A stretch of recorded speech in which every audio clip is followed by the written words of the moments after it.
La première des tendances qu'on note, c'est qu'il y a une distinction qui est faite entre les notifications de vulnérabilité et les notifications d'incidents, ce qui est une nuance qui n'apparaissait pas au sein du RGPD. La vulnérabilité, c'est une faille.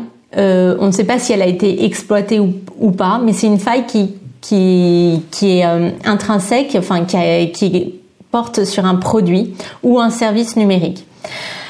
Alors qu'un incident, c'est un événement qui s'est produit et qui a un enjeu de sécurité, notamment sur les données.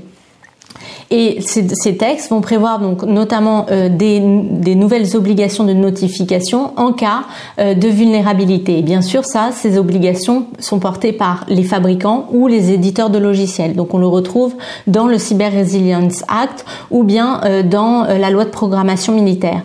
Par contre, dans NIS 2, on n'a pas une obligation de notification des vulnérabilités, mais on a cette possibilité qui est offerte, d'ailleurs qui pourra être faite de manière anonyme, mais ce n'est pas une obligation. À l'inverse, on a des obligations dans tous ces textes de notification des incidents qui donc là sont portés par tous les acteurs concernés par ces textes et qui doit se faire auprès des autorités désignées, et sans surprise, ce n'est aucune autorité qui est les mêmes en fonction de tous ces textes.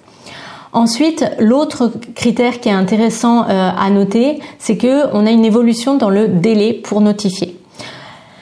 On pense à notre délai de 72 heures du RGPD pour notifier une violation de données personnelles.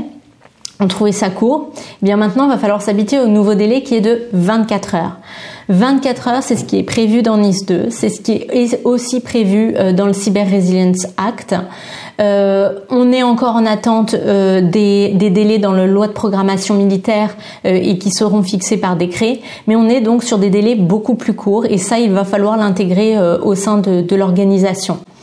Des délais plus courts, des délais qui vont aussi permettre d'étaler en fait la notification, c'est-à-dire que dès 24 heures, il va falloir notifier un premier niveau d'information, mais on pourra compléter ce premier niveau d'information par des compléments tout au long en fait des heures qui suivent, notamment du délai des 72 heures, on en revient, et même pour certains textes, il est prévu de faire un rapport un mois après la connaissance donc de l'incident.